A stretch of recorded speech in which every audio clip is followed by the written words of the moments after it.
Ballot measures results for 2023. We're now heading into Oklahoma.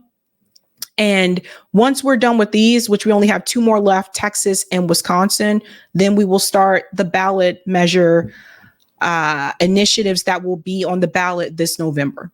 So Oklahoma only has 1.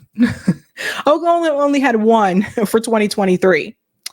So in Oklahoma, citizens of Oklahoma may, through direct initiative, initiate statewide legislation via ballot measures in the form of either initiated state statute or initiated constitutional amendments. In Oklahoma, citizens also have the power to repeal legislation via veto referendum. Single subject rule. Oklahoma has a single subject rule for both initiated statutes and initiated amendments.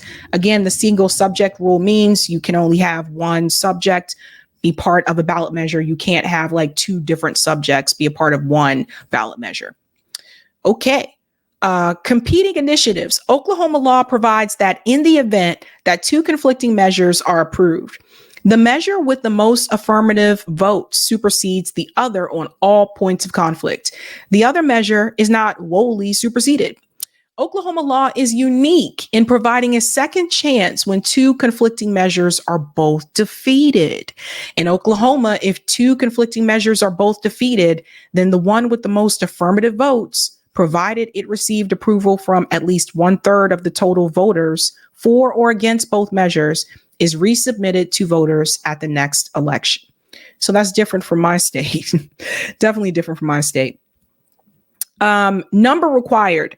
The number of signatures required for initiated constitutional amendments must equal 15% of the number of votes cast for governor. With initiated statutes, it must equal 8%. For veto referendums, 5%. Previously rejected measures require 25% of this number in order to be placed on the ballot again within 3 years. Distribution requirements. Pay per signature. Oklahoma allows paying signature gatherers based on the number of signatures collected. So that's huge. If you want to participate in some type of ballot measure campaign in Oklahoma, it looks like you can actually get paid for it. That's interesting.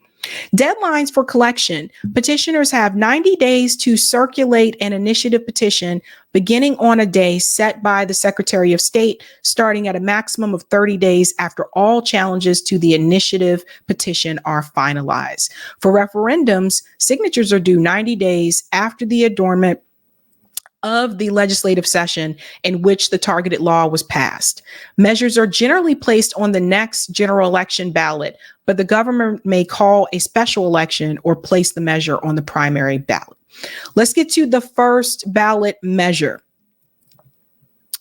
It did not pass. So for those of you that like green ice cream, that's what I call it. You like to puff and pass. That did not pass in Oklahoma. Believe it or not. Oklahoma State Question 820, Marijuana Legalization Initiative.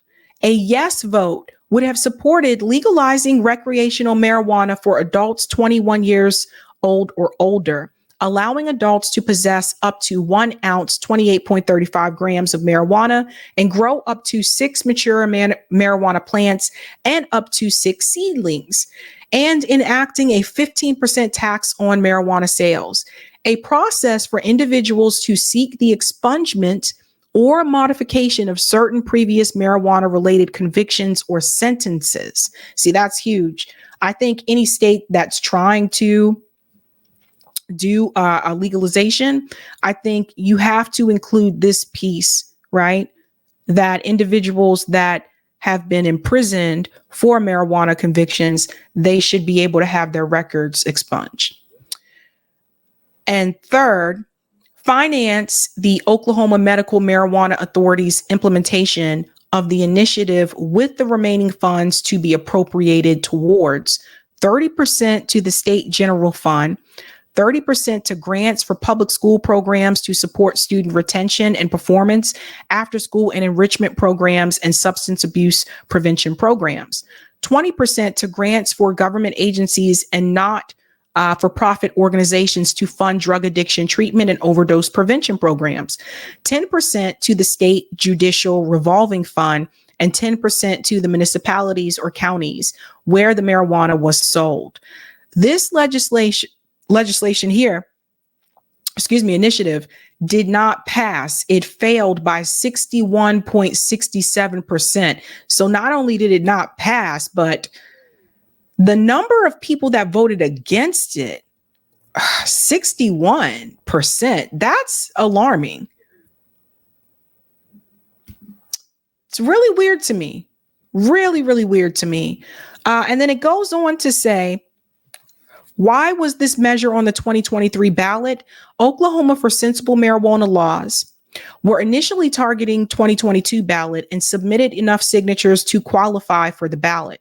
However, due to legal challenges and statutory deadlines for ballot inclusion, the measure could not be placed on the 2022 ballot and was set to be voted on at a later election date. On October 18th, 2022, Governor Kevin Stitt ordered the measure on the March 7th, 2023 ballot. So again, that is a odd number year. Most people are less likely to come out and vote in the odd number year elections. In 2020, Oklahoma Governor Kevin, who opposed State Question 802, a Medicaid expansion initiative, ordered the measure to appear on the June 3rd primary ballot rather than the November 3rd general election ballot. In 2018, Oklahoma Governor Mary Fallin placed State Question 788, the medical marijuana initiative, on the June primary ballot. Prior to 2018, a governor had not selected a date different from the general election of the initiative since 2005. And again, that is to with the hope that there will be lower turnout. And typically in those odd number years, there is going to be a lower turnout. So that was on purpose, right? Obviously, it sounds like Governor Stitt did not want this to pass. So he did what he had to do to make sure that it wouldn't. Who supported this measure, though? Of course, the ACLU of Oklahoma, the New Approach PAC, to name a few. I don't need to give you the arguments for legalizing marijuana. You guys already know this. You guys already know who opposed it. U.S. Senator James Lankford, basically all the Republican politicians, of course, as well as Governor Kevin Stitt, the Attorney General, organizations, Oklahoma faith leaders, Farm Bureau, Sheriff's Association. It's really interesting because a lot of these organizations that will vote against something like legalizing marijuana, that doesn't mean that people that in those organizations don't do the puff, puff, pass. Yeah, that's the thing that always killed me, And for those of us that lived in the South, it was always interesting to me, the same people that used to preach to other people about going to church every Sunday and the Bible says don't do this or whatever. Yeah, it's like that was on Sunday. But then when it wasn't Sunday, they were doing those things that they told you not to do. It's just always interesting to me. And one of the things that they said about the arguments against it, which I do want you to hear, Reverend Darrell Wooten, if you want to increase tax revenue, find another way. This bill is poorly written and creates challenges for our schools and obstacles for our overly taxed law enforcement. Yeah, I think that's BS, but whatever. And how much money was spent to support and oppose? You have over $4.8 million that was spent to support it and over $273,000 that was spent to oppose it. Interesting. And that, ladies and gentlemen, is Oklahoma. There's a note here from Roger where the first mistake was running it as an initiative law instead of initiative amendment, knowing full well that the government was against this. So even if it were passed, that would not stop the government from repealing it without having to ask the voters first, unlike they would if they were ran and ratified as an amendment by the voters. The governors made it very clear that they are against these things going all the way back to 2018. As can be seen, they fought them every step of the way, dragging it out in the court so it qualified for the ballot just to be put in the hands of the governor to place it on the ballot on a special election day. and an odd number with a low voter turnout, and our total of over 566,000 in a state where 2.2 million are registered to vote.